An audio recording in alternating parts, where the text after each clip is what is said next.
Uh, Three, two, one. Welcome to the Lightforge. This is Adwicta. This is Merps. Hope you guys are doing well. Things are opening back up across the US.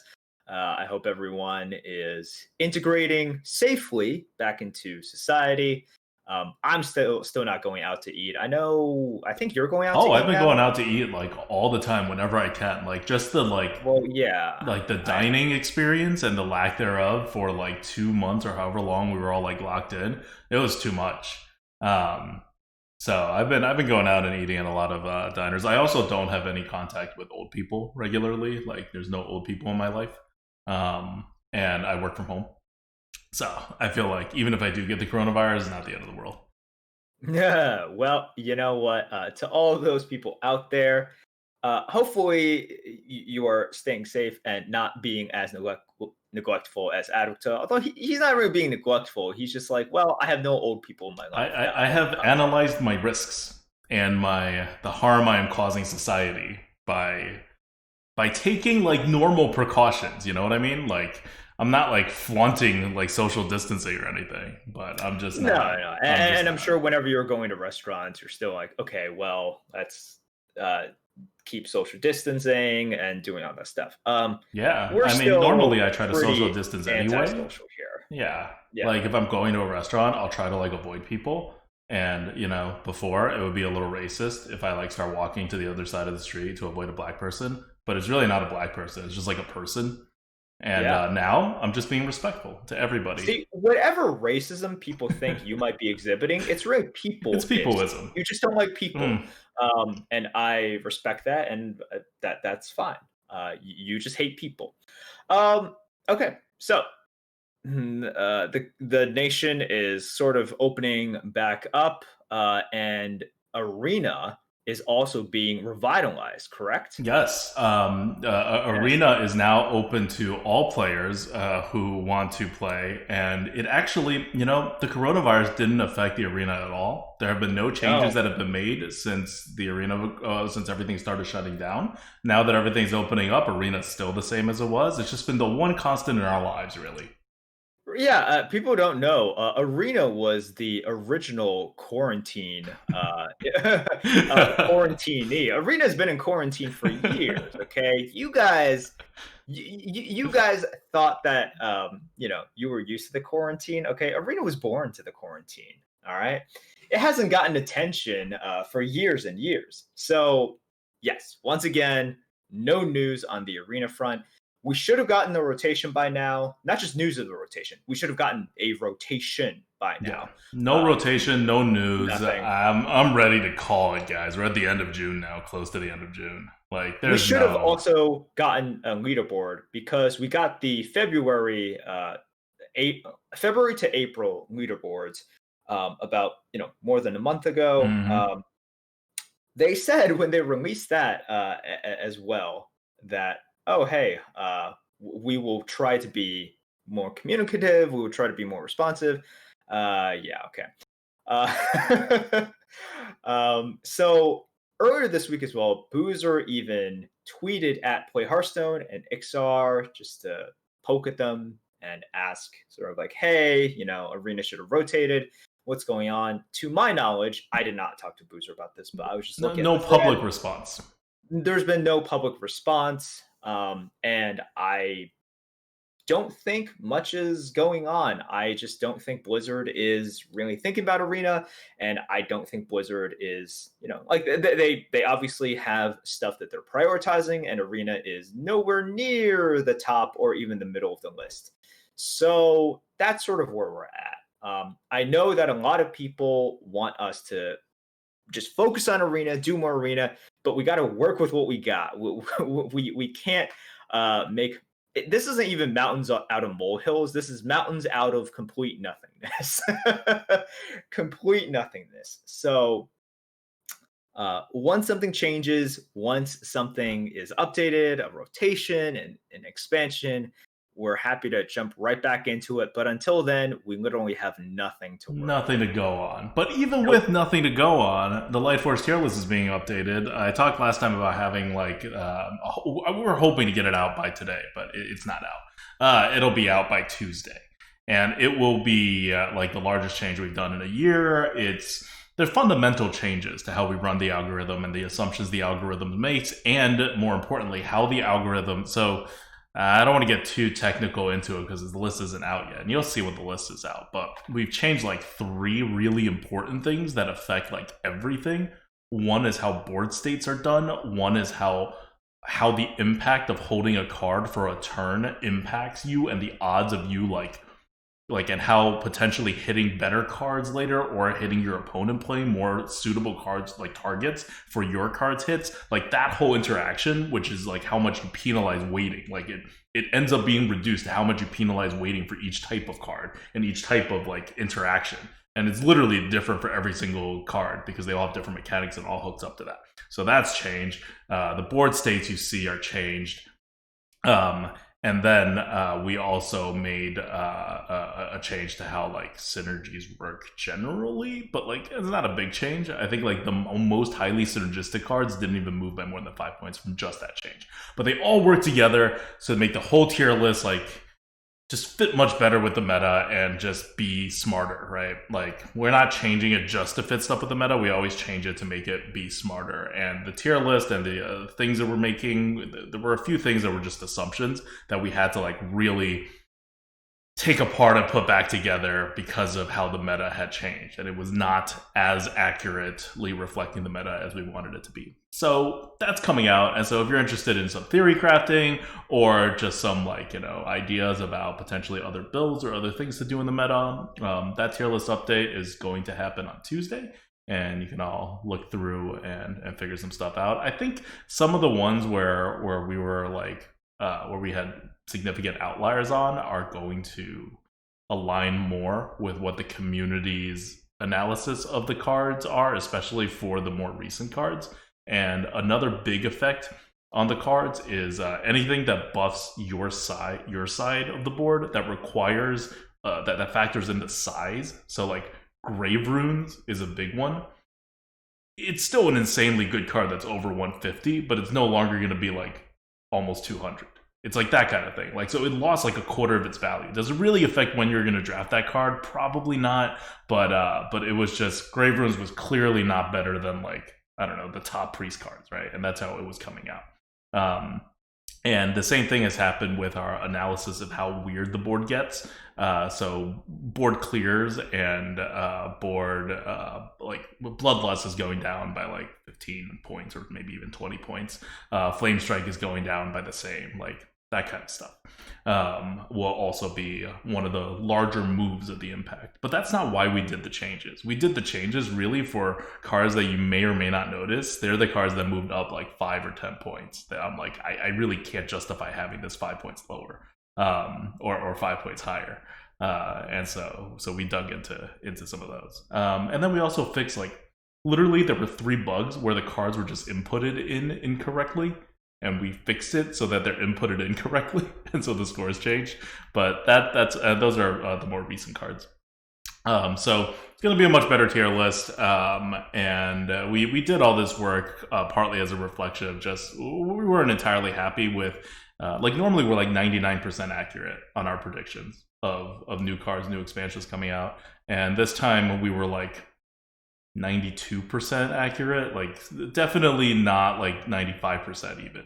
So that was like a huge drop in how I feel like the accuracy of the tier list was. And so we had to go back and look at a lot of the nuts and bolts of it. And that's, in case you're wondering, that's also when the Twin Slice update is coming up. So Merps, let's take back everything you said. They made a huge change in the arena this week. Huge change, yes, huge change. They nerfed Demon Hunter. That was clearly dominating the arena. Yeah. The oppressors of the arena with a 40% win rate. So Twin Slice, they nerfed it. Previously, both cards, because it generated another card, both cards cost 0 mana, and it was 0 mana, give your hero +1 attack this turn, and it added a second slice to your hand, which was the same thing: 0 mana, give your hero +1 attack this turn. Extraordinarily flexible. One of Demon Hunter's best tempo cards, and gave it the flexibility it needed. It was nerfed to 1 mana, so now Twin Slice is 1 mana, and it gives your hero +2 attack this turn. And then it adds another 1 mana spell that gives your hero +2 attack this turn as well. So it gives you a little bit more power, but it's not 0 mana anymore, Yeah. which is a huge deal. 0 mana cards are really good in Hearthstone. Yeah. And they're and problematic to like balance yeah. for. So it used to go from the ultimate flexibility card into, okay, now you actually have to take mana into consideration here. And look, once again, it's a nerf to a card for a class that is struggling is an understatement here. They are just bottom of the barrel. They are terrible. HS Replay has them. Yeah. Give the number. Give the Yeah. number. Oh, sorry. Now they're below 40%. I checked earlier today. They were at 40%. Okay, they were 38 at one point. They were 38 at one point, but now they're at a 39.9%. The second highest class is Priest at 44.8%. It's a whole 5% difference. It's a 5% difference. It's the biggest gap right now within the entire hierarchy, because you have, for example, you have Warrior at 45.5, and then you have Shaman at 52.8. So this isn't even a full 2%, which is like, it's a gap for sure, but definitely a more reasonable one. And then you have like a pretty normal cascade downwards, and then you have this chasm between Priest and Demon Hunter. And as we all know, Priest is it's a weird class, and it makes sense that Priest would be lower, like a little bit lower than where it should be as well. Demon Hunter, though, it should be a tempo class. So Priest should be lower than where good players will have it, but Demon Hunter should be higher than where good players might have it. I think the opposite. I always thought Priest was like average players are going to do better than, because it's like closer to Paladin. It's not quite as brainless as Paladin, but it involves a lot of just like having the better card than your opponent. I think these days, like RNGing more better cards than your opponent. No, I think Priest these days requires more setup because their cards, like I understand. So some priests traditionally were more like, just vomit out stuff. I don't think priests right now, because they depend on stuff like apotheosis, right? They depend on setting up that Holy Nova. So you need to actually plan ahead a little bit. You need to be a little bit on the board at least. So I think the priest right now is a little bit different. Demon Hunters, whatever you think of it, it is at 39.9%. We can round up and say 40%. It's atrocious. It's abysmal.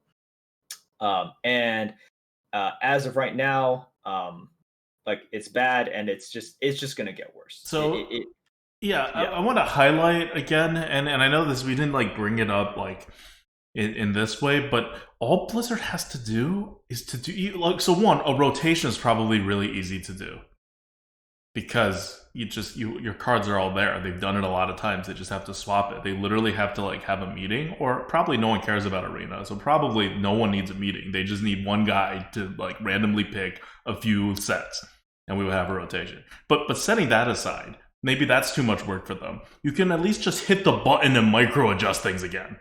Hit the button. That will become a new meta. And you don't even have to swap sets out. You can keep your freaking Twin Tyrant and Alexstrasza in the game if you want. But if you just hit that button, hell, if you just hit that button and then like take out Highlander, that will create such a different meta. Such a different meta for the top.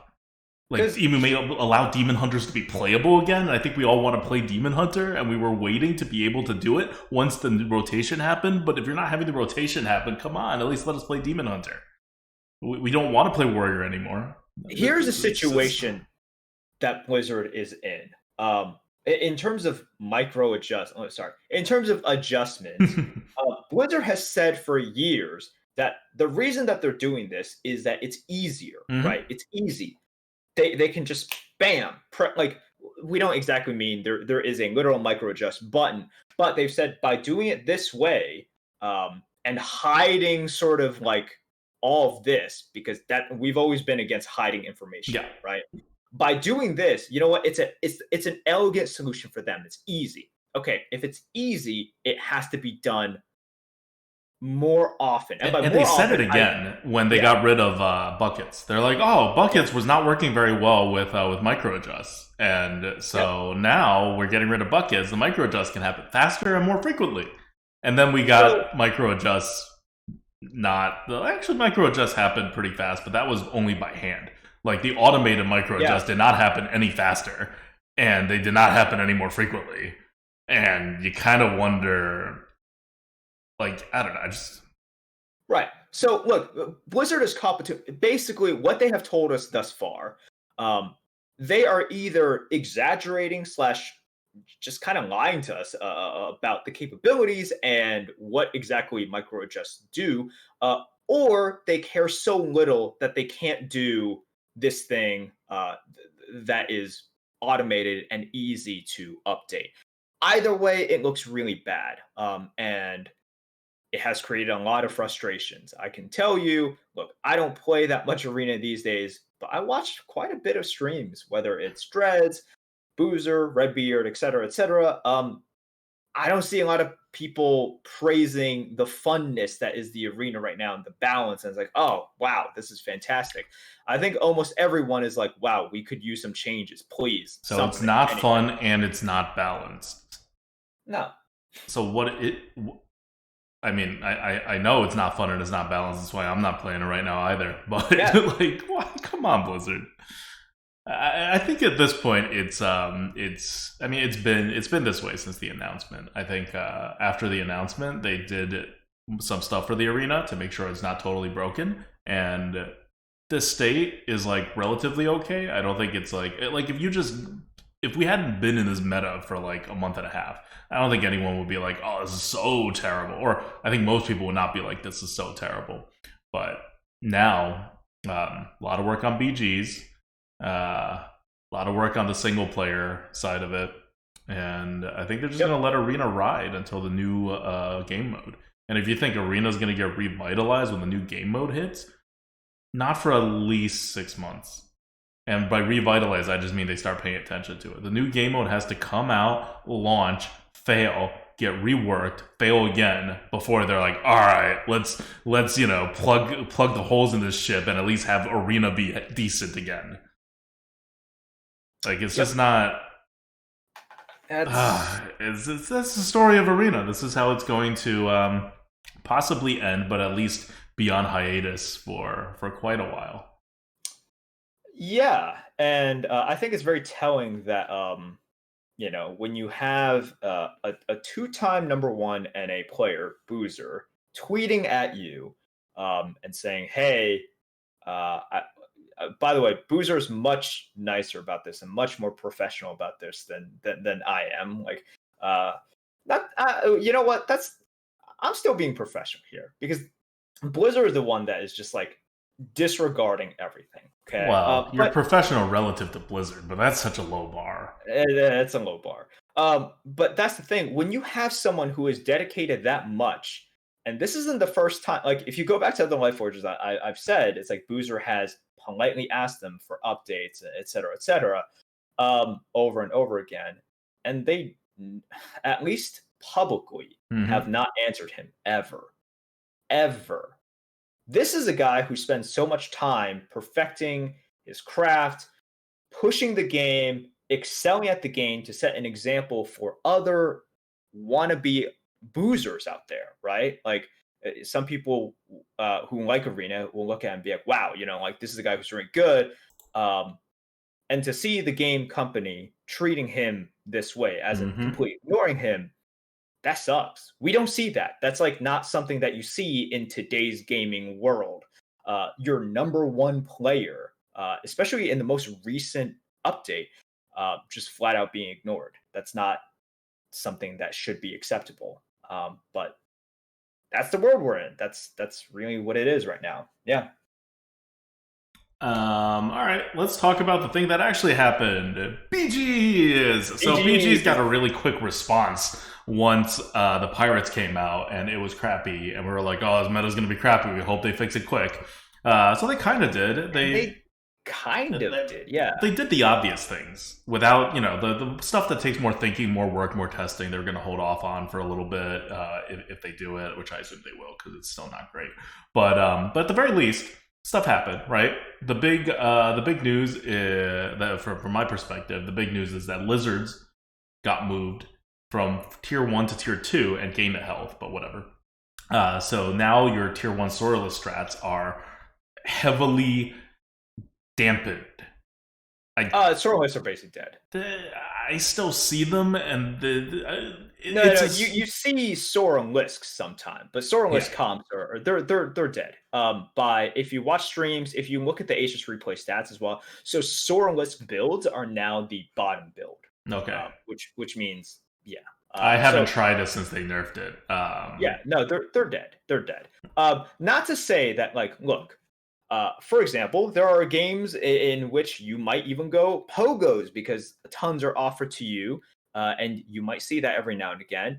Soros are still more viable than pogos, sadly. But what I'm saying is, you can only go Saurolisk strats now if the game heavily pushes you towards it. Okay, yeah. I mean, and that's how it should be. And that's how it should be with anything that's like tier 2. Hell, with anything that's below tier 5, I feel like it shouldn't be a legit strat that you can force. I feel like the game has to hand it to you. Otherwise, it just like kind of kills diversity. But yeah, so Saurolisk got nerfed. The other one that got quote unquote nerfed are birds. The birds got moved. The parrots, macaws, got moved from tier 2 to tier 3. And if you remember our last Lightforge, I said mathematically, and like mathematically tier 4 is the absolute lowest you can put that ability.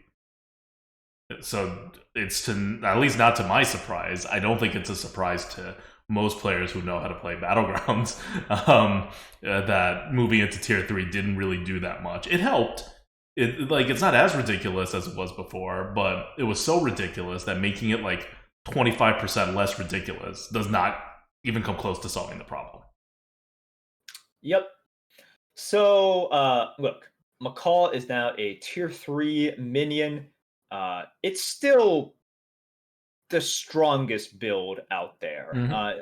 In terms of the amount of gold that you have to put in order to get strength, right?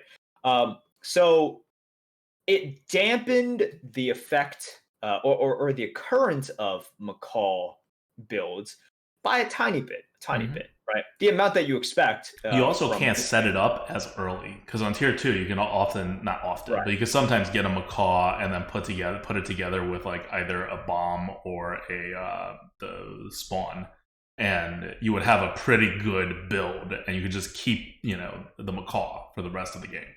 It was certainly very worth it for you, right? And like you said, you can pick that up, or even if you picked up like a Harvest Golem, this Macaw was still like a Harvest Golem. But now, because it's on tier 3, it's actually competing with stuff that is naturally better, right? Like if you don't have synergies, it's kind of hard to pick up the Macaw, or even if you had the Harvest Golem, well, now you're picking between the Macaw and actual tier 3 minions, so you picking the Macaw sometimes is so you don't like naturally get the Macaw anymore, which is like really its main effect. Because what's the reduction? It goes from like 15 to 13 or something like that, like available in the pool. It's really not that big of a reduction to going from tier 2 to tier 3 in terms of the amount of things in the pool. 15 to 13. 15 to 13, right? 15 to 13. Yeah, okay. So yeah, I mean, is it a reduction? Yeah, but most of the damage is done by people just not naturally getting Macaws anymore. Like not naturally wanting to put Macaws in every single like comp while they're ranking up. So later on, once you get your Goldrin, once you get your Beast build, once you get your Baron or something, yeah, you'll still grab a Macaw just like you would before. You're not dampened by that, and your maybe minus 15% chance to find it is not a huge deal. It's certainly like, yeah. So overall, that kind of comp gets like, it probably gets seen maybe a third less frequently, or like maybe a quarter less frequently, and it's about 10% less powerful. Yeah. So I think that number is accurate, like a quarter to a third less frequent, which means you'll still see it a ton Mm-hmm. because pre-patch, everyone was going for parrots. Pre-patch, it was like half of the stuff that was there in the top like six. Yes. So what Adwicton means is like once you got into the top six, so two people died off, three people were already building parrot Mm-hmm. builds. Two of them were gonna get there, and there was a decent chance they might just face each other in the finals. Yeah, It was that oppressive. So now, you get two of once six. once you get into the top six, yeah, exactly. Like, oh, maybe only two. Yeah. um, so is it still kind of disgusting in terms of their representation? Yeah, it is, and people still go for it a lot. You see streamers aim for it and try to set themselves up for it as well. And the old problem of like going first, that's still here. Like as long as you have Mm-hmm. McCall, Yeah. like the McCall matchups and going first is still very important. So the problems are still there. You just see it a little bit less frequently. That's it. That's all that's been solved by this patch. You haven't fixed the problem. You just see it a little bit less. So okay, I kind of want to, because people are thinking a lot about macaws. I don't want to go too deep into like what macaws are doing. I think we all know it's bad, and there are many reasons why it's bad. And fixing any of those reasons would help. They like half fix one of the reasons, which is it's in too low of a tier. But there are other reasons why it's bad, like having Goldrin and Macaw both be in the same place is just going to be bad. Having Baron and Macaw is going to be bad, and limiting in design. Having both of them is terrible, right? Like having Macaw be of a beast is like there's ways to do it to fix it. But I think we'll let Blizzard figure that out, and I can see why they want to take some time to think about it. But what I do want to talk about more deeply is what is a good diverse meta in BGs. We've capped the amount of tribes to 5. Blizzard doesn't want to go more than 5. They think it's too hard to build after 5. And, based on feel, I think 5 is a good number. It's not a particularly elegant number of tribes to have, but it's a good number from a practical standpoint. So if each type of thing only has one build that gets to the end game, and then you add, like, demons have shooty demons and big demons, right? But they're the exception. Like, Murlocs just become Murlocs. Dragons pretty much just become dragons, right? Like, mechs just become mechs. So you have this splintering off with, like, a Divine Shield kind of comp. That's a thing. You have a Death Rattly kind of comp with Baron. That's kind of a thing. And then you have Menagerie. That's kind of a thing. So you're going to end up with 8 different standard comps that any hero can engage in. And then each particular hero may have their own thing. Like, Daryl does Daryl's thing. But you have 8 standards. Now, because you have 8 standards, and Blizzard has... This is not an accident. Blizzard literally capped it so that there would remain 8 standards, and they haven't added more to it. And they don't... Like, if you look at what they did with the tribes, they don't want there to be more than 8 standards. Like, at the point that they add something else in the game that's, I don't know, like a neutral one or one that goes cross tribes, they're probably going to take out something like Divine Shield synergies or Death Rattle synergies or Battle Cry, like something, right? So it seems like they've settled on 8 main paths. And with 8 main paths, that's 8 players, 8 main paths. What becomes a problem when it comes to feel and diversity is when, on average, it hits that 2 mark. When, on average, when you get to the top levels, you see 2 players or more engage in something. And we talked about how Bird was still in that zone. It used to be 3. Now it's like 2, a little bit more than 2 even. And so it still feels bad. but they're not that far from getting it to the point where it would still be overrepresented, but it would not feel as stale as the current meta does.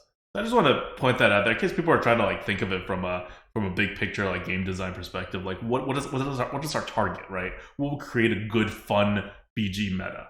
When it comes to diversity, that's the mark Blizzard has kind of set for themselves, at least right now. They may change it up later, but given how the game kind of runs and some of the things and rules of the game that you can't change, like the fact that you can only like have so much mana, you can only buy so many things, you can only roll so many times, it's going to end up being 8.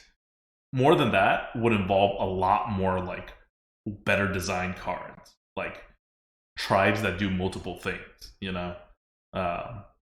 Like Parrot is a death rattle and a beast, right? So tribes are going to have to start doing like 3 separate things for us to get more interesting metas. Like Amalgam is a good thing, is a good indication of that. Baron has access to 2 different types. Like there are ways to design around it, but it involves a lot of clever designing and looking at how pirates function.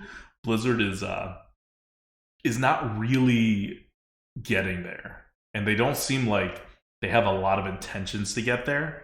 Looking at dragons, then looking at pirates and the cards that have come in, they're pretty settled and okay with having 2. I think when they tried to do more than 2 with a card like Amalgam, it got out of control and they didn't like it, and they basically like admitted that they are unable to design something that works with that. And Amalgam is a very like extreme case, right? Like Amalgam is in today's meta that would be 5, right? And we're just talking about getting to 3. But there's no card that's at 3 right now. It's just 2. Everything's at like 2, and that's where Blizzard's comfortable designing in. So maybe in a couple years they get better at designs and they can allow 3 to function. But I think for the not just the near future, but even for the medium future, for the next year or so, they're not going to go above 2. They seem like they have a handle on it. It seems like it's working. And they still honestly need to get better at their designs and their balancing, or like their initial balancing. So they have plenty of room to grow as designers and as balancers within the realm of 2. So that's what you should expect to see. Like, I think you're going to see a set cap at 8 viable strategies. I don't count Pogo as a strategy, or like right now, like Saurolisk as a strategy. They're like sub-strategies, right? Like it's like big demons. Like yes, technically stuff could happen, but really that's not one of the main strategies. So you're gonna have 8 main strategies if Blizzard does their job right, and most of them are gonna be more or less at an equal footing. Which we're not there yet, but I think that's Blizzard's short-term goal, and I think they can hit it. And once you hit it, with the rotation system going on, you're going to have a pretty diverse meta. But to really take it to the next level, you need, especially because there is a rotation happening where tribes are coming in and out, you will need like many cards in there that do 3 things, rather than that many cards in there right now that do 2 things, but most cards still only doing 1 thing. Yes, good points. I will add though, you do know that big demons are the number 1 comp right now, right? Wait, really? Yes, the number 1 comp, like the winningest comp. But like just for like 2 heroes, right? No, overall. Like overall for the entire like. Is that what I was doing wrong this week? I'm wondering why I lost MMR this week. Was I supposed to play big demons? Because I've been avoiding big demons. They are quite good. I mean, don't force it. It's not. We're not in the demon meta. We're not. Wait, hold on. So if you're not like the Discover 1-drop hero, or the create, or what is the new one, Arana or whatever. If you're not those 2, big demons are still good. They're still good. I mean, look, they're helped out by some of the new heroes. They're helped out by like Jiraxis and everything. But they are also just good. It's also a byproduct of. Okay, but Jiraxis is still crap. That's what I've heard from everybody. No, he's good. Okay, you have no idea. Everybody's told me Jiraxis is crap. All of Twitch chat. No, I don't think that people have, unless you're talking to people who literally know nothing about it. No, Jiraxis is good. No, everybody in our Twitch chat has been telling me Jiraxis is like below, like still like in the bottom tier or near the bottom tier, like not even like close to average. No, he's like Deathwing right now. Really? Yeah, he is literally tied with Deathwing. On So top 20% HS replay? top 1%. Huh? Top 1%. HS replay has top 1% now? Oh my god, I please. haven't looked at HS replay for a while. Really wish we weren't recording this right now so people can't listen to how ill-informed you are. Yes, number one, HS Replay has top 1%. And it's not even top, they list top 1%, but it's 11K plus players. Okay, So right. this is like top 0.001%, Mm-hmm. something like that. Yes.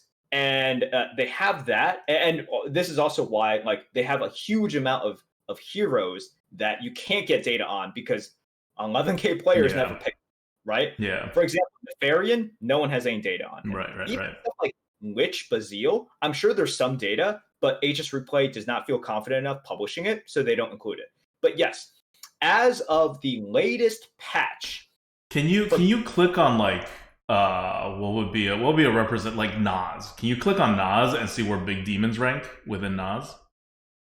so you do know Nas sucks now, right? Oh, that's why I sucked with Nas.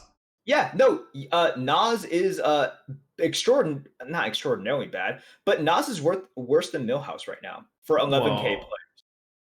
Okay, that's a big drop. But yeah, go to Nas. Go to Yeah. Nas anyway, just because he's. Is there a better normal hero? No, okay, so I'll go to Nas. For Nas, I will go down the comp list. Mm-hmm. Okay. Yep. Murlocs. Yep. Macaw Mm-hmm. beasts, dragons, Mm-hmm. big demons. That's still really high. That's still much higher than I thought it would Higher than the mechs, token demons, Mm-hmm. pirates, normal beasts, and menagerie. Okay. Yes, that's how good big demons are right now. And is it because they stand up well against the beast comp? I'm trying to think about the. No, it's because they stand up well against the onslaught in the early and mid game now. Okay. It's how the meta has changed. Look, but then why is Shooty Demons not better? Shooty Demons is so good against the onslaught.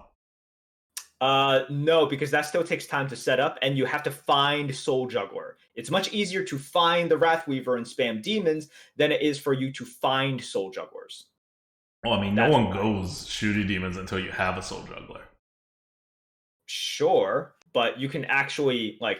Well, this is also why like people can commit to the Wrathweavers earlier. Right. Okay, that's fair. Like, you just see it. So okay, all right. Now that oh my god, no, I had no idea. I get my information from Twitch chat. By the way, they coach me when it comes to BGs, and we did not do well on Tuesday. Lost like maybe 200, at least like 100 MMR overall. Let me catch you up, okay? Yes, big demons are the number one comp on average. This is on average, which means that like. And for those who are listening, the reason I'm like this out of it is because I have. We're gonna do this in Question for the Goat, but I've been moving this whole week into the house, and I took days of vacation from my work, and they called me back into the office like literally 3 hours into my vacation because. That's just apparently how vital I am to how things run. And so I've had like no time to really like do anything. It's also why you hear a little bit of an echo because I haven't we were literally before the start of this podcast like trying to move like boxes and like pillows and like stuff into the room to try to reduce the echo. It's been rough. So forgive me for being so out of it when it comes to the meta. But I was playing Tuesday night for like 4 hours, and like people were, saying Jiraxia sucks. Tuesday meta is a little bit different from the meta. Like when a patch first comes out, I will say it doesn't fully excuse you. All right. Okay. But yes, the meta has. Oh no, sorry, not Tuesday. The Friday meta. My bad. Yeah. I meant the Friday. Okay. Sorry. So like things have changed. I see. Okay. Right. Yeah. Because I'm also like, I didn't see that many big demons. I didn't see any more big demons than there were before, that made me think, oh, there's more big demons around. Like, at least not Friday night. I don't know. I mean, look, I'm not sure, but I can tell you what the stats say, and I can also tell you It might surprise you guys. I have not played a single game since the patch has dropped because I still hate McCalls. And I got so sick of McCalls. If you guys saw any of my streams, and I've been streaming a little bit more like in the past couple of weeks. I got so sick of it, even though I was actually gaining a decent amount of MMR. I sort of like swore off BGs. I've been watching a lot of streams though, because I like to watch other people get frustrated. Okay, I like other people being frustrated by it. And I'll play BGs tomorrow. I'm looking forward to jumping back in, but I needed some time. Play BGs tonight. Guide me through this. I apparently know so little about this meta. You know so little, which is why it scares me. Even though I've played I thought I played in this patch a decent amount. I thought I'd like know what I was talking about, but I guess not. I guess I needed to do the research that I didn't have time to do.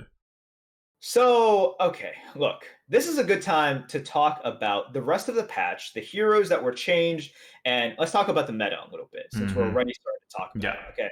Oh, and just to finish off the minions that you were talking about, your favorite minion, Scavenging Hyena, is now tier 1 minion. Congratulations. For the win! Clap, clap, clap to the hyena. Because lizards moved up, birds moved up, so something had to move down. Something has to move down. But hold on. Did anything move out from tier 3? No, nothing. So all tier 3 minions are just harder to find now. It's a little bit harder to find. Which is good, because tier 3 minions, honestly, were too easy to find. Tier 3 minions were a little bit too good, right? Tier 3 was quite good. Yeah. That was like really, really good. Yeah, diluting that pool, I had no problems with.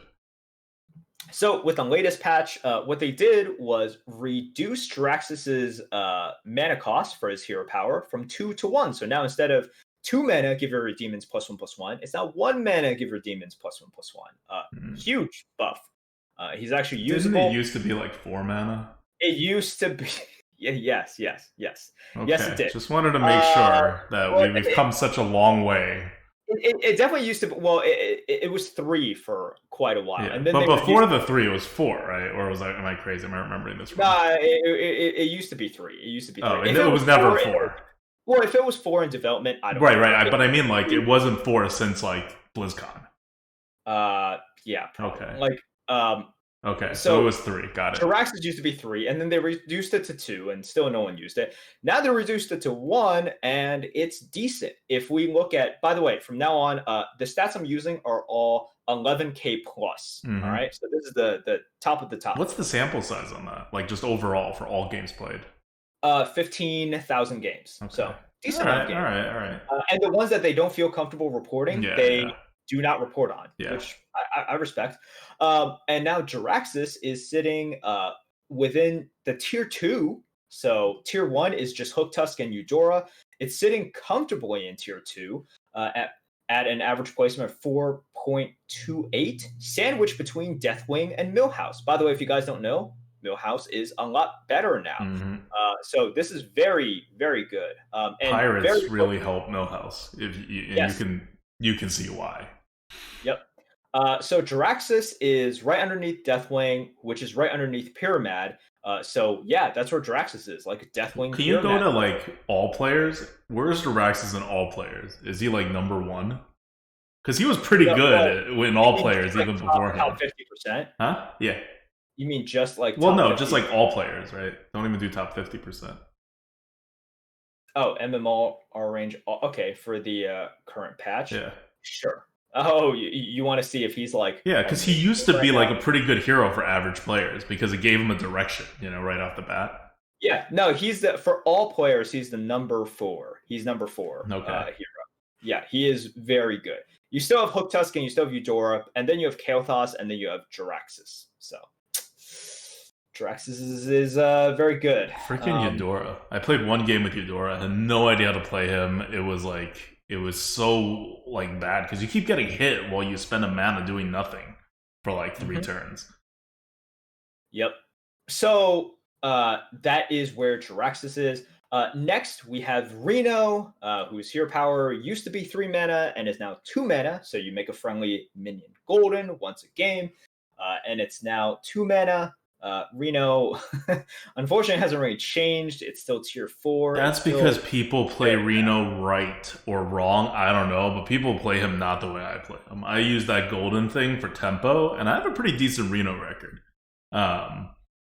just using it for tempo. Like you get a good like tier 4, I do tier 3 agree that minion, just like using it for use it. tempo is correct. Yeah. And a lot of times, I think instead of reaching for your dreams, you got to settle for goldening that security rover Yeah. or herald. I love using the hero power on herald. I think Hmm. Twitch chat has seen me do it many times. And look, overkill deal 6 damage is really, really freaking good. So I've done that a lot. But yeah, the more of the story is for most people, don't dream, just settle. Yep. Just Hmm. settle. Yeah, Hmm. that's a very good life advice for a lot of people. Um, so look, Reno hasn't really changed that much. It's still not great. But like I think that's a significant buff. It's one extra gold, and the earlier you use that hero power, the more important that one extra gold is. It's not a Yeah, game changer, but like you should be able to feel it a little. Like I don't think it's as irrelevant as people are and the stats are putting it out to be. Because if you're gonna wait to like buff something super good, then yeah, like you've waited too long for that one mana to matter that much, and you're still gonna live or die based on whether you hit it or not. But mhm. the tempo option's becoming more attractive. And I like that. I'm okay Uh, with them even lowering him more. I feel like he's like it could be 1 mana and it'll be more interesting. that would be very interesting indeed. Uh, Anyways, we also have Maleficent Mana Storm. It's a passive. Remember, it used to be give mechs in Bob's Tavern +2 attack. Now, instead of +2 attack, it's +1/+1, which is a good buff, like quite a nice buff. Um, and Maleficent has not really moved either. It's still not a good hero. You will not be picking her They like really with need to change it to frequency. be like give ones you play. Yeah, Like because it will be the same if you triple it up, whether it's play or in Bob's Tavern. But like now whenever like other random stuff happens, you can, like you can discover yeah. it, you can like do whatever. And last but not least, Maev's hero power has been changed to make it so that the dormant minions no longer take up a slot. Oh my god, you mean how it should have been in the very beginning? How it should have been from the very beginning. And so, because of that, it has rocketed Maev from unpickably bad to the number 4 hero. Now you have Hooktusk, Eudora, Daryl, and Maev. Hmm. Rafam, the OP kind of meta breaking Rafam that we know, is sitting at number 5. He's number 5 right now. Like Maev has beaten Rafam. It's not even close, by the way. Where's Yogg? Oh, Yogg is down below Millhouse. So yeah, for tier 2, it's Daryl, Maev, Rafam, Kael'thas, Edwin, Pyramid, Deathwing, Jaraxxus, Millhouse, and then Yogg, and then Nas Dormu, and then Finley, and then Crag. So What's uh, Crag? Sky Captain Crag. Hero power gain 1 gold this turn. Oh, okay, yeah, Basic. yeah, okay. What's after Oh my Crag? god. Then it's Alexstrasza, Rat King, Curator, and Toki. Rat King Curator Token. Okay, so then Yep. okay, so basically the new wave has pushed everybody down a tier. Essentially, here is the meta right now. You were complaining to me before the podcast. You were just like, man, I don't know how people have such crazy comps by turn 9. Mm-hmm. That is because of the heroes at the top of the meta right now. I'm going to leave Daryl aside. We know how Daryl works. Daryl is going to be very powerful during that, those few turns, right around that period. That's when Daryl is the most powerful. Hooktusk, even though it's not a lizard gamer anymore, Hooktusk is extraordinarily good for not only building up stats and just getting extra stats through the hero power. It's great at finding triples. It's amazing at Murlocs as well. So Hooktusk is going to hit you hard early on, find those triples to hit you harder. Eudora, as we know, is amazing at just finding stuff from higher tiers, which hits you pretty hard. And if Eudora ever lucks out into getting an actual decent minion with the actual dig and not just like, golden pogo, which I know is everyone's dream, but if it actually finds good golden minions and is able to discover a tier higher, it's just kind of over for the lobby as well.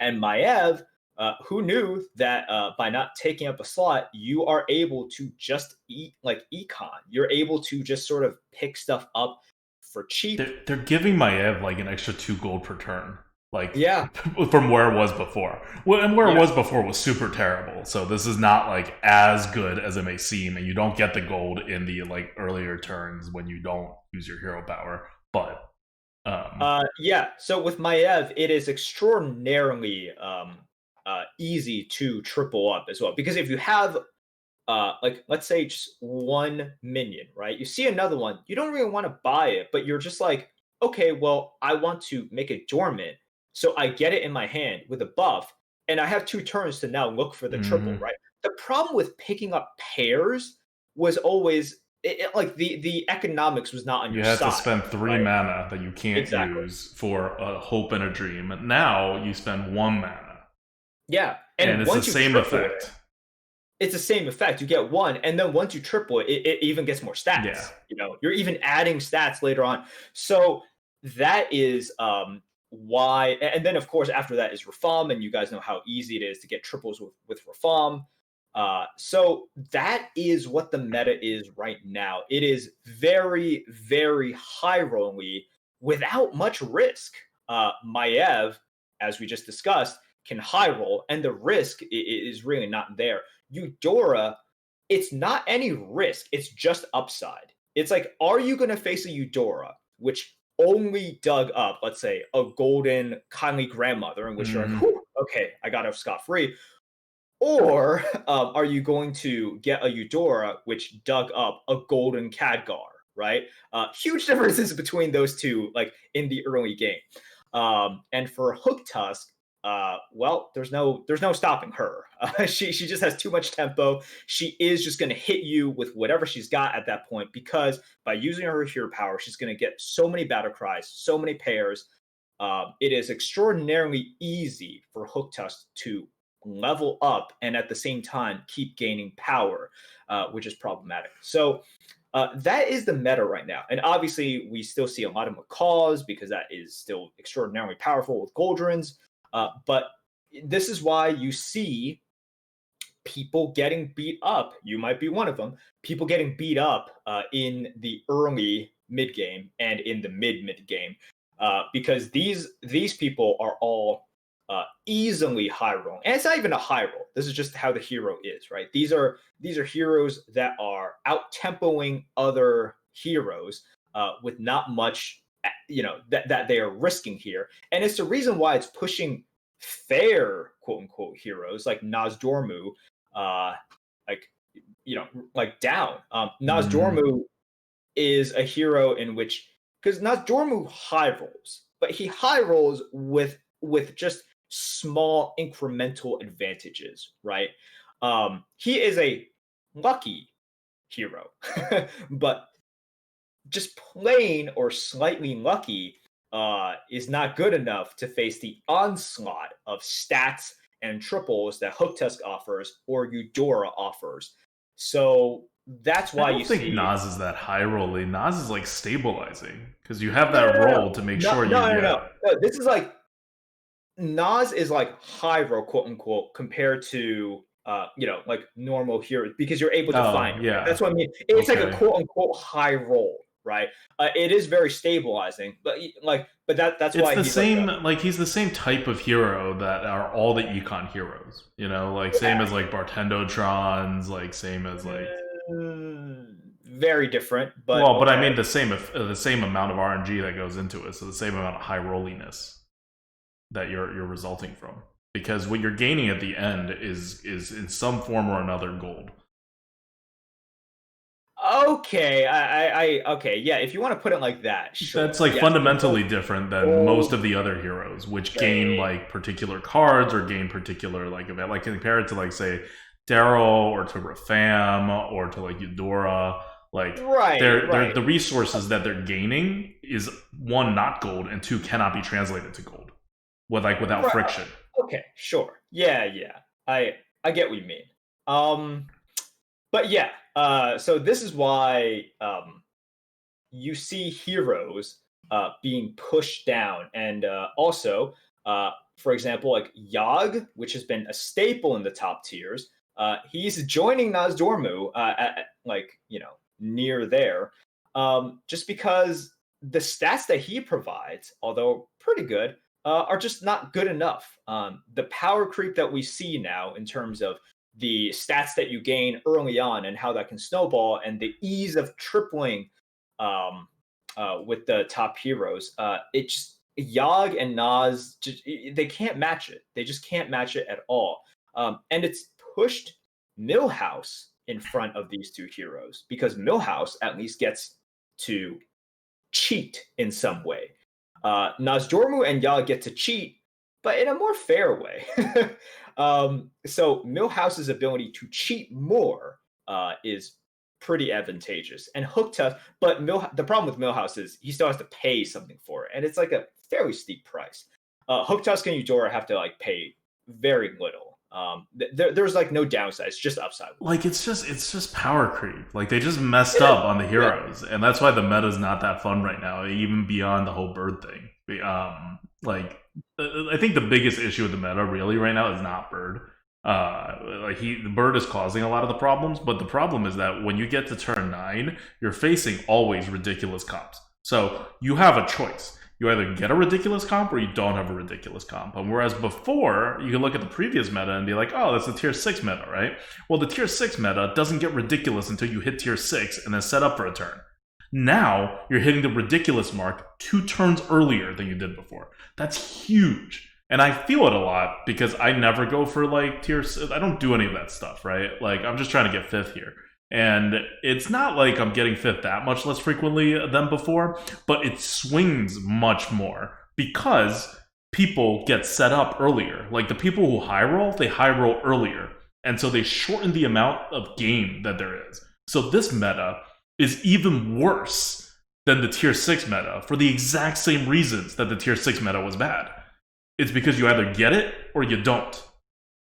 I'll say this: a lot of kind of first place comps come from subtly doing small things to try to set you up for that, right? And in the mid game, sort of taking appropriate risks. I would say this is a meta in which, like, I'm like, if you want to compare our play styles, I think there are some key differences. Number one, I actually read cards. That's the main difference. But more importantly, I think you are the kind of player in which you want to play a little bit safer. And if you get first, it's not because you were really aiming and trying to set yourself, or if you are, you do a lot less than I do, right?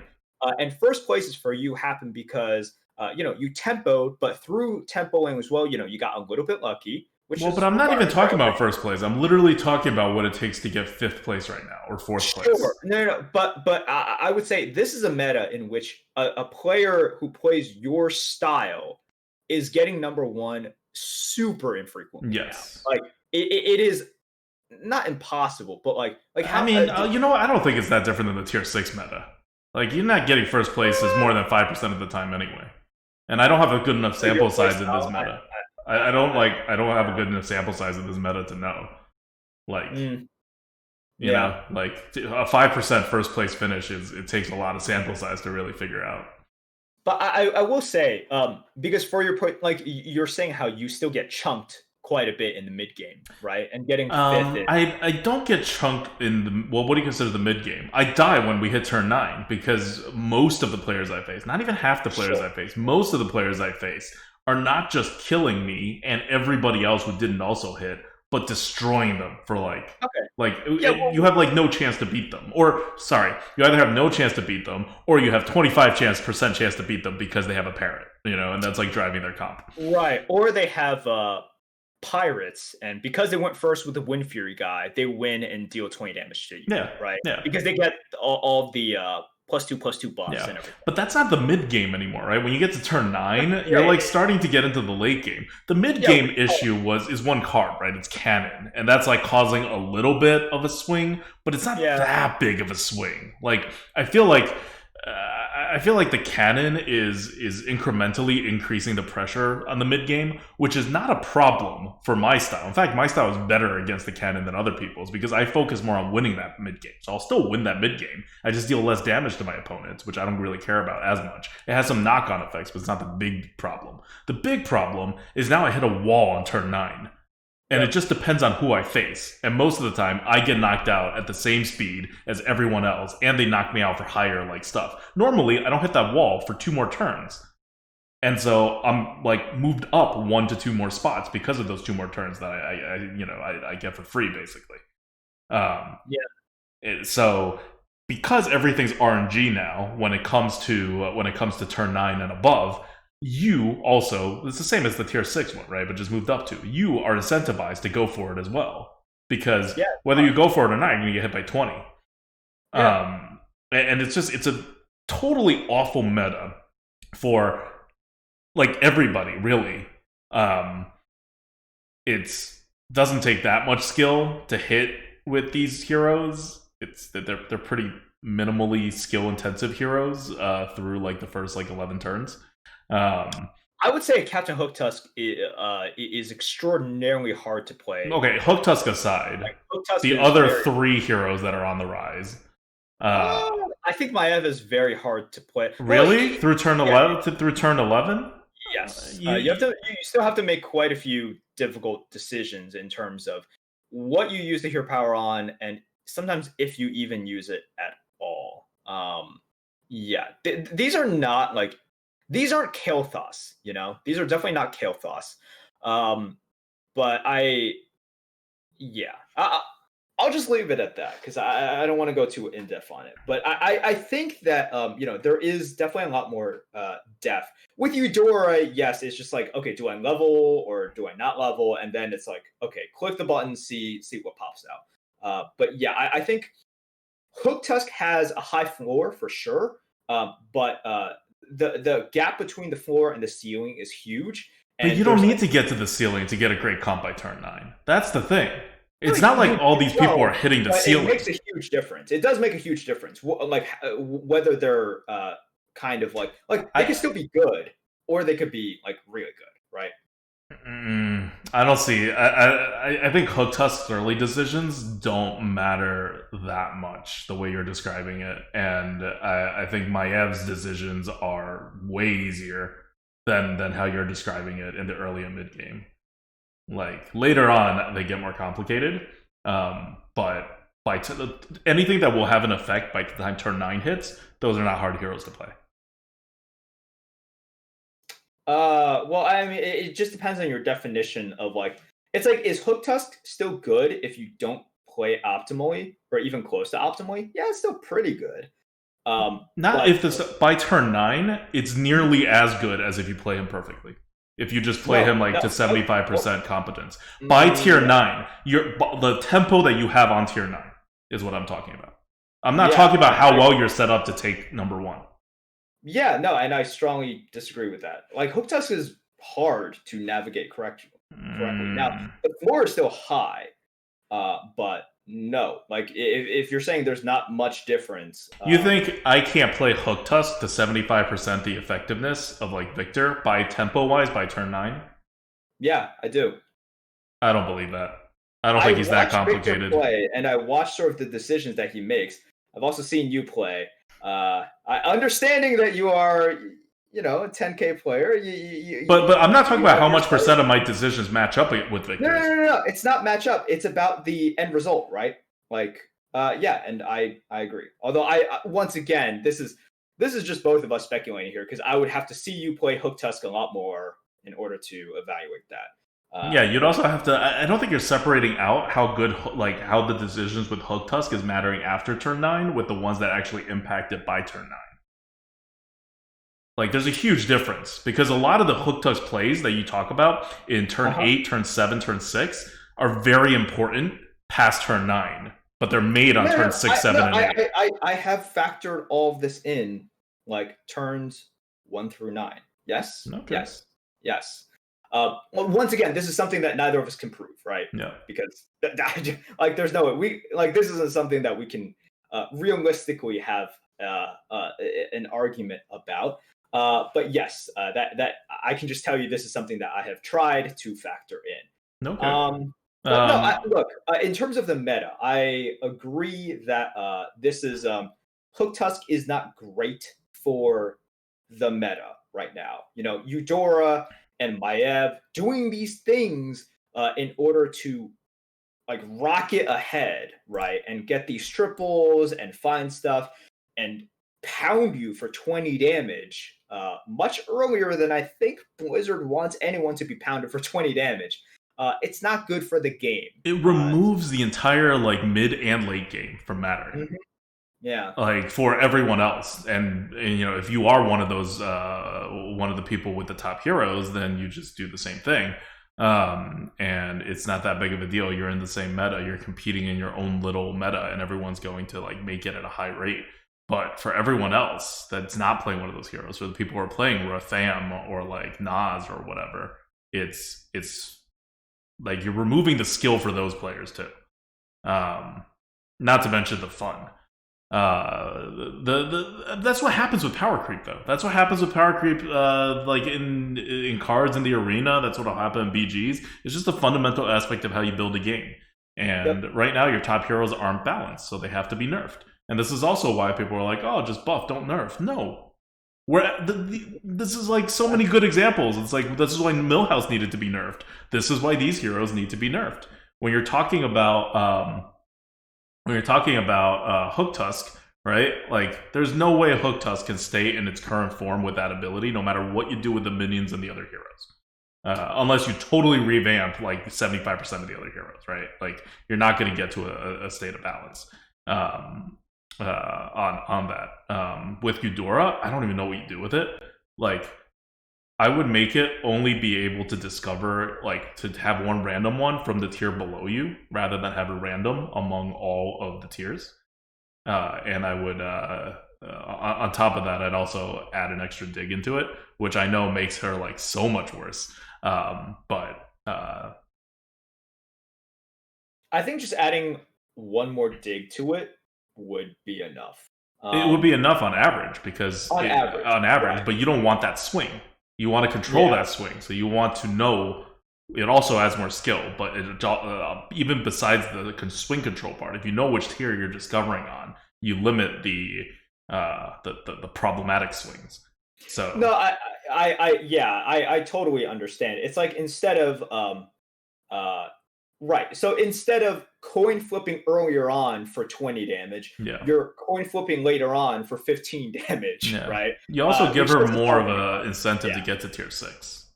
Yeah. Because now you know you're going to get a tier 5 rather than having a very small chance of getting a tier 6 minion. Mm-hmm. Totally. Um, So uh, that's sort of what the meta is right now. And if you guys remember the Millhouse meta, right, and why people were very um, critical of that meta, me included, I was one probably the biggest critics, is because you're right. It makes it into the haves and have-nots. Now in the Millhouse meta, it was literally just Millhouse against the world and Millhouse won. Here, it's not just Hook Tusk against the world, but you have a lot of the kind of the Millhouse effect where you have these heroes that are just so much better and can tempo so much harder. And it's not just about you facing them. It's like, when do you face them, right? We still have the Millhouse 6 gold turn, but if you guys remember pre-nerf, you face Millhouse on 6 gold and 7 gold, you had yeah. no shot at being number 1 or probably even number 2. You were doomed. Yeah. Now you need to settle into tier 3, tier 4 strats, and it felt really bad. Well, now in this meta, you face Eudora after a dig, you're taking damage because Eudora just discovered something that is like on average like a decent tier 2, decent golden tier 2 and that would be minion. after turn 5. Yeah, along with a tier 4 minion when you at that point like have nothing close to that, right? And the thing is, there's a decent chance that tier 4 minion survives. So you're taking like 10 damage or 10 damage plus during that turn, which means just like with Millhouse, you are doomed to to do nothing. See, I don't like that hasn't been a problem for me. Like compared to the Millhouse meta, that like I don't think it's like Eudora doesn't roll that at anywhere near that frequency, right? Because Eudora is much more likely to roll a golden like 1 or 2 mana minion than a 3 or 4 tier minion, even if they are on tier 4 for the rolled minion. They just get to discover. So usually, if your Eudora is getting it on like turn 5 or turn 6, you're typically a tier up to 3 and then hit the last button. Exactly. So that's why I said a decent-ish tier 2 golden. Like that's so you have like a tier 2 golden and a tier 4, and that's like the tier. Let's say the tier 4 one is good. You discover it survives. It's not like the swing isn't anywhere near as bad as the Millhouse swing. But no, it's definitely not as punishing as the 6 or 7 gold Millhouse. But you have that effect, right? Where you face Eudora during that turn, you're like, okay, I have no shot. Like I'm dead. And well, no, I beat Eudoras during that turn all the time. I don't think it's. I don't think it's like a weird thing sometimes. Yeah, I will say. Yeah, I've seen some weird Eudoras. Okay, but I will say if the Eudora plays it correctly and does not extraordinarily low roll, you do not beat Eudora. Just like how I can say, yeah, I can sometimes beat Millhouse on 6 or 7 gold. But no, like on average, you really don't. Yeah, okay. Like, well, on average, I'm playing at like 10, like a little over 10k MMR, and on average, I'm facing Eudoras that are not good then, or are low rolling, because I beat Eudoras on that turn like more than half the time. Like I know it's a power turn, but like if you just do normal tempo stuff when you're facing Eudoras, I can't see your game, so I can't comment. But I don't know. That's very surprising to me. I will just say that like, if a Eudora is playing correctly, like other heroes just can't. Like, I mean, Hook Tusk maybe. Like if you're pitting Hook Tusk against Eudora, maybe Hook Tusk can beat her. But no one is beating Eudora on that dig turn. Like it's just not happening. Like Eudora probably has like a 95% win rate against the field. Mm-hmm. But and that sucks, right? That sucks. Like that shouldn't be a thing. The real problem with Eudora is not that 5-6 mana turn. It's when you get to turn 9, turn 10. Because that's when you get that second dig that's super powerful. That you should not have anything near that kind of stuff. And that's when you don't beat them. I had a very tilting game. This was pre-patch, but I had a very tilting game against Team America, who queued up into my lobby, played Eudora, and I had the luck of facing Team America during his second dig, and he got a golden sneeze. He got a golden sneeze, and he discovered a gas coiler off of it. So I just died. I had like a decent amount of health as well, but nothing I could have done up to that point could have beaten that. That was too good. And also, Golden Steed summons 2 legendaries and like they deal a shit ton of damage. Yeah. Even if it's not a Golden Steed though, right? You get like an Imp Mama or like a Gas Coiler or a boat or whatever for your like tier 6, and then you like get a random golden thing, and you've been mostly on curve like otherwise because you've already hit your first dig and like did something else. Maybe you have the grubber, maybe you don't, whatever, but you have like some other crap that's in there. You're just gonna beat people by pure tempo, and your chances of doing that is so high, and there's nothing your opponent can do about it. It's just like, and that's where you die. And if you do, no matter what you do, you die. And so you have to think, oh, I'm not gonna meet Eudora at this turn because I'm gonna luck out, or I'm gonna luck out like anyway, and it's gonna be a crap Eudora or whatever. And so you need to try to high roll because you have to write off that game. Like anytime you need to write off a game because it's dealing like more than like 10, 15 damage to you, it's a bad meta. I don't care which turn it is, right? Like it was a bad meta in Millhouse because it happened like on turn like 6 or whatever, but it's still a bad meta even on turn like 9 and 10 because you're incentivized to do the same exact thing, which is to just let it go, roll, do the high roll, and then through no fault of your own, you're going to lose that a lot of times. And you're going to, and when you don't lose that, you're going to be the one that high rolls, and you're going to create the terrible meta for everyone else going forward. So it's just a terrible incentive. And I get what Blizzard's doing. Blizzard's like, this is what's fun. But that's just where, like, you need you need to limit the fun that, like, your Timmies have. Because if you just let Timmies go crazy, you're not going to have... You may have a technically balanced game where everyone has 50% chance to win, but you will not have a game that has a deep skill element. Because that is literally the thing Timmies care about the least. And with Blizzard, you look at games, it's usually Timmies start, right? And then Jimmy's take it, and then your spikes figure it out at the end of it. But that's terrible. Keep calling it Jimmy. It's Johnny. Actually, Johnny, right? whatever. Yeah. Reading doesn't matter. Names don't matter. I also like Jimmy because it's Timmy, Jimmy, and then it's Spike. And then it's Spike. It was weird. Yeah, I understand. But then you get to Spike at the end, and in reality, when you're designing a game, it should be all three of them designing it for all three types of players. And of course, this is like a very abstract, like, kind of like, way. There's like way more types of players. Right. Things are mixed. But the whole Blizzard design process, especially for Hearthstone, because that's how Hearthstone started. Like, you're designing a strategy game. And I feel like very consistently, the least important element within the design of the strategy game is the strategy part. And that's fine if the other people don't go crazy. But if the other people go crazy, you can't just bring it all back at the end with a balance team. You can't. The balance team would have to go in and affect how swingy things are. Like, swing. Blizzard has such this, like, Hearthstone has such a big swing problem for the last year or two. It's just like nobody there recognizes how damaging swing is to how fun the game is to be played at a strategic level. Yeah. And it's not just the people who are on the leaderboards at the top who say this. It's anybody who's playing this and cares about, like, skill equating to a win at some percentage. And that, in a strategy game, is a large chunk of your player base, and an even larger chunk of your visible player base that is doing a lot of the advertising and stuff to you. I don't know. Like, if Blizzard hasn't started on Hearthstone on MTG Bones, which is a strategy game that's been developed for decades. Well, at the time they started, for like more than 2 decades. But at that time, if they didn't start with those bones, like, Hearthstone would be like a total unplayable mess from a strategic standpoint.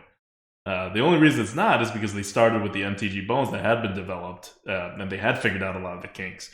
But we're at the point now where Hearthstone's diverging enough and they feel confident, but not in this zone. And it's just, I was hoping it doesn't spread into, like, when it spreads into limited game modes, you're screwing up. I feel like in Constructed, they at least, like all the people who are doing esports and all of that have, like, more clout, and they can also say definitively what is good and what is bad, because there are absolutes when it comes to Constructed. You absolutely create a meta and everything. When it comes to any kind of limited formats, there are no absolutes. There is way less established, like, expertise, and especially within Hearthstone, like, respect for, like, the skill element in these, and the level of professional players who are committing to these. And this combination is just tilting the balance power within Team 5 in an unhealthy way for anyone who cares about skill in this. And I'm seeing it happen in Hearthstone. Not Hearthstone, in Battlegrounds. And we all saw it happen in Arena, although what happened in Arena really is that they don't care about Arena, and they don't balance around Arena, and they've been very explicit about that. So it's not like we saw it happen in Arena, it's more like we saw the design kick in, and their philosophy on Arena was always just very ill-equipped to handle it. But for Battlegrounds, it's its own ecosystem. Like, there's no reason for this. It's not second to anything. It's its own thing. There is no excuse for creating elements that create an unhealthy, unfun meta for anyone who cares about winning. Yep. And it is problematic, right? Because we see two of the heroes that they introduced with pirates are now the top two heroes, and another hero that they introduced recently and then they changed is now the fourth hero. Yeah. So it's not a great trend. And yes, you always want to spice things up, but you don't want it to end up like what we saw in Arena, right? It's like Arena is the cautionary tale. Yeah. It's even Although, not, it's like you talk about KT, right? Like that's the kind yeah, of heroes that you can put into the game and quote unquote spice things up or whatever, but it doesn't increase the swings in a bad way. Like yeah, that's what you need. You can keep putting out new heroes. You can keep putting out new tier 1 heroes, right? That are on par with other heroes. But even if they nerf something like Eudora to a tier 1 rather than like tier S kind of hero, it's still unhealthy for the meta. You haven't changed. You haven't changed the fundamental problem with Eudora. Like you have to redesign that hero power to make it not terribly unhealthy for the meta. Or you have to make sure that this is just not a powerful hero. Like, how is Reno balanced? Reno is balanced because Reno's not powerful. I think Reno is the perfect example of something that can be like if Reno is even. Here's the thing with Reno. As soon as Reno is slightly decent, he's OP. Yeah. That's the thing. It's like there's no gradual slope with Reno. He's like, he sucks. He gets a little bit better, a little bit better. Whoosh! Suddenly, just like supremely OP. But I don't think it's like that because when they buff him, right? Like you're talking about it in a normal scenario where meta shift and Yeah. Reno may become OP. But if you're Yes. talking about adjusting a hero power, the way they adjust their Reno's hero power is perfect. Just make it cost less because that makes it better for tempo, which is Reno's weak point, and makes it worse for high rolling, which is Reno's strong point. And that actually creates not just a better overall hero, but also a less swingy hero. Because of the way, like, it's a built-in kind of elegance in the way you balance it. Not all levers are the same when you pull them for balancing, even if their win percentages end up the same. So that's an easy way to make Reno like a less toxic hero while making Reno better so that he's actually like playable. With something like Eudora, they have to find that. And like increasing dig times is not going to do it by itself. You need to add at least one other change, if not just totally like rethink how this hero power functions. Right. Delaying the giant nuclear explosion of Eudora digging something up doesn't really change the fact that it's a nuclear explosion. Yeah. It just delays it a little bit. But yes, with Reno, even though you're by shifting the mana cost, what does that really mean? Oh, it means he can get like +2/+2 stats in the early game, Mhm. right? Something like that. Like something like that. I'm not saying exactly. I haven't done the math. Much better than +2/+2 stats. Right. But like, he gets a little bit more stats. And Yeah. that's nice. That's Yeah. exactly what you want for a hero like that. Yeah, like if you're a good player and you recognize that you're behind and you get 8th otherwise, you pull the trigger and you end up 6th, and you're like, I exerted some kind of skill in this normally high rolling hero. Something like Alex Straza, you can't do anything about it. Like it's just going to be high rolling, right? Like even more so in a worse way than like AFK, because it's literally on turn 5 tier 5 instead of turn 3. When they build the swing in. So it's like they're Blizzard's in full control of this. And if the design team doesn't know it, at least the balance team has to know this. It's not that hard of a concept. So they know what's going to happen. And with these data points now with MBG, they should also know by now what the scope is, what the effects of these kinds of things will be. Like they may be thinking, oh, it's a little swingy, it shouldn't be that bad. But now they see it. So next time, when they're allowing something that's a little bit swingy, but it should be okay, they should realize that it's probably not okay if it's that amount of swingy. It needs to be less swingy than that, or the hero needs to be less powerful. Yeah. And I hope between the learning process and the fact that as this gets closer and closer to not being in beta, that the balance team starts caring more about it or having more power within the decision-making process. Than the initial design team, that this gets taken into account, because otherwise no one likes bad metas, at least not for more than like a week or 2 at most. Right. Beta game, by the way. Beta. Okay. Let's I think that was a good discussion on the meta. Mm-hmm. I wanted to talk about an event that's coming up, No. BG related. Because if you guys thought it was an arena event, oh my gosh. All right. Oh. Uh, this this Tuesday, so on the 23rd, okay, Blizzard announced that they are having a brawl event. It's an invitational BG tournament with 16, you know, streamers with a prize pool of $200,000. So they're putting a decent amount of money into it. It will be from 9 a.m. to 2 p.m. Pacific time. I'm excited about it. You're going to watch a lot of your favorite streamers. Now, having said that, and I'm not going to go into sort of like the scoring system and everything because it's a little bit complicated. There's 4 teams, 16 people. There's been a lot of controversy about this event because you might think, oh, a fun invitational tournament, BG tournament, that should be just purely exciting and everyone should be hyped about it. No, I'm still hyped about it. I'm still going to watch it. But Blizzard has definitely come under fire a little bit recently because of who they have invited. And in particular, the parameters for who they have invited just don't seem to make any sense. I'm going to say that, and I'm going to say, we understand. It's because Blizzard likes them, and Blizzard employees in power like those human beings. See, okay, here's once again, because I already see someone commenting. People are like, "Oh, well, like they can choose whoever they want to invite," and that's absolutely true. Okay, this is absolutely true. They're spending the money; they can invite whoever they want. But if they were doing it based on like skill at BGs, it doesn't match up. Mm-hmm. If they were doing it based on diversity, doesn't match up. And if we're doing it just based on viewership, which some people are like, oh yeah, they do it just based on viewership. Wrong. That is that is actually probably the way off thing. Yeah. They're definitely not doing it based on viewership. So you can say, well, Merps, they can invite whoever the hell they want. I will 100% agree with you there. But if you're going to say, well, and they're doing it based on this criteria, no. And that's the thing. No one can think of any criteria on why the specific. I just told you the criteria. It's who the human beings at Blizzard with power like. The human beings that are the streamers. Yep. No, and that is it. So if. Like, there's no marketing genius behind this, right? Like, this is not like a marketing thing. This is like this is not even necessarily like a Blizzard loyalty thing. This is like just kind of your industry connections kind of thing with Blizzard.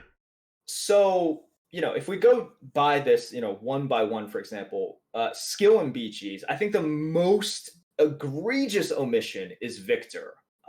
If you know anything about BGs, especially BGs on Twitch, Victor, aka 12 Wins.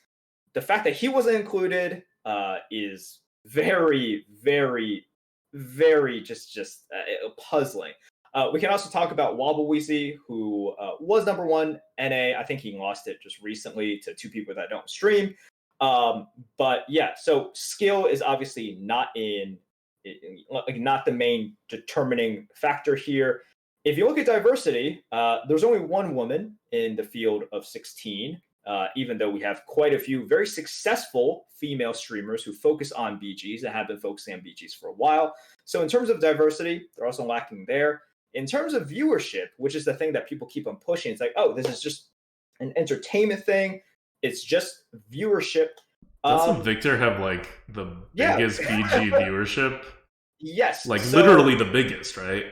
And this is why I say Victor is the most egregious person who is left out. Because look, if we're talking about things that you would think Blizzard would want in order to put into this tournament, you want a mixture of sort of like following / viewership and also skill and whatever. Victor checks those marks, right?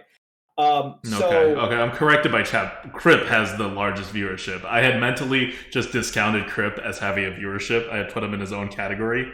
I thought you meant out of the BG ranking. That's what I mean. But like, I had like That's what I was thinking, and I wasn't counting Crip as a BG regular, even though he does play BGs a lot, so he really is a BG regular as Sorry, well. out of the BG regulars who are in this tournament, Dog probably has the biggest. Okay. I would say Dog probably has the biggest, but Victor is certainly up there. You know, he certainly has.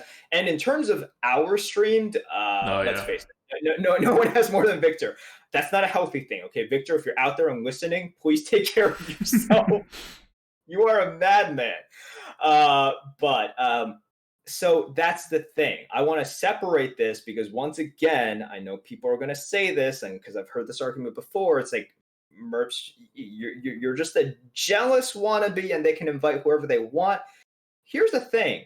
Yeah, they can invite whoever they want, but people also want to see certain people, right? And they want this to feel more of a BG event. And I'm happy for the people who are invited because they get exposure and they get money and they're able to join into this fun event. But once again, this isn't a constructed event, and this isn't an event back in 2016. So let's update this. Let's change with the time, and let's give some of these people more opportunities. And also, I don't know, maybe explain the criteria for these selections instead of, I know what you're going to say. You're going to chime in and say, this is just people that they like. And there's nothing to it. That's sad, though, isn't it? That's sad. Come on. I mean, it's not sad for Blizzard. It's probably sad for them earning more money, but for the people of Blizzard, this is the best possible outcome because it's the people they like the most. Don't you want to host an event and help out the people you like the most? I guess so.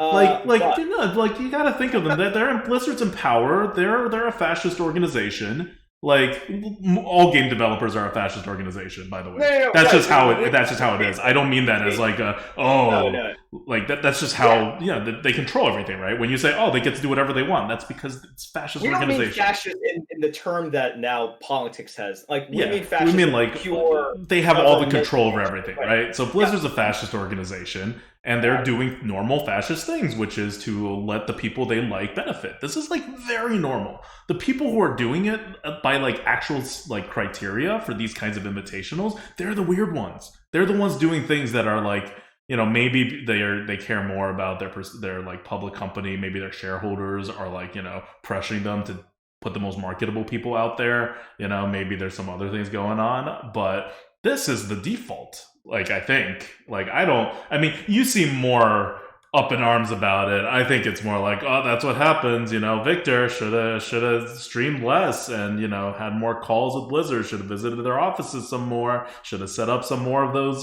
calls, or like called the people who could set you up with those calls and get more of an in with Blizzard.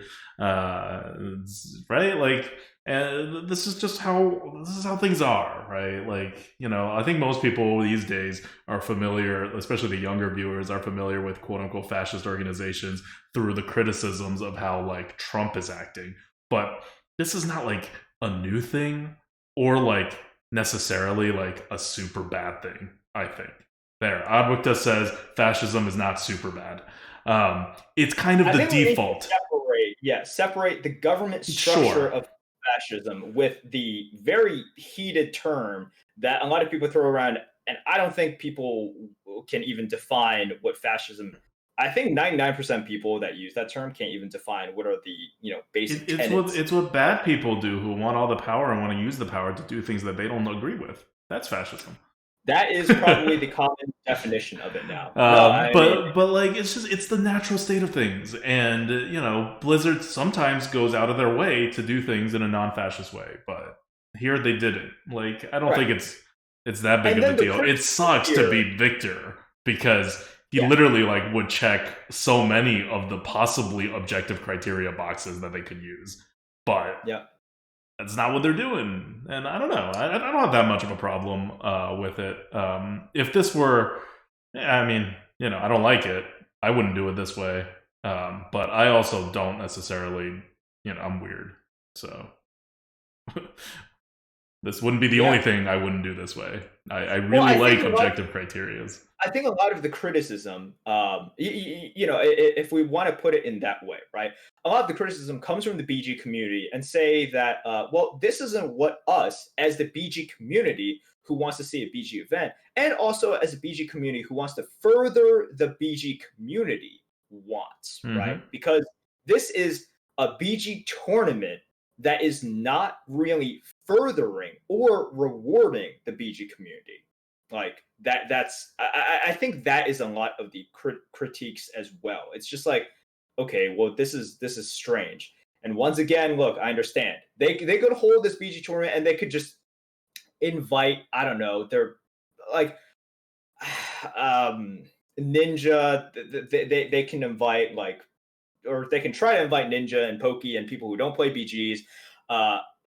And if they had gotten them, actually, I'm not, because if they that would have been that would have been an that objective criteria, though. That would be the objective criteria of good marketing and good exposure. They could invite the guy from 7-Eleven. Yeah, there we go. And they can invite the cashier from, like, I don't know, Forever 21, right? And it would still be like they're paying their money, right? Yeah. But I think you would get that sort of response from the BG community, which is like, well, hey, you're not rewarding the people that have been pushing this format, and you're not furthering the game mode by doing it as well. So yeah. Yep. Okay. But all right, look, having said that, that's something that I just wanted to share my thoughts, and I want to share a lot of the outcry I think that the community has sort of shared over this event. Am I still excited that they're doing something for BGs? Absolutely. Okay. Like, let's not lose sight of the fact that them holding a BG event and them putting up $200,000 means they are serious about BGs. It means that they are working on this. They want eyes on it. They want to show off the product, and that's always good for the game. Okay. So for my criticisms on who they invite, I still don't want that to be overshadowed by the fact that, like, at the end of the day, we want to see Blizzard put money and put effort into their games arena, which, they haven't done for some other events. And this is good. And I'm going to watch it. It's going to be hosted by Frodan and Sottle, two people that I really like watching host things as well. But, look, if you listen to this podcast, we're going to point out things that we don't like Blizzard's doing. That is one of those things. Yeah. I mean, about a third to half of this podcast is stuff that we don't like that Blizzard's doing. I think that's a good estimate.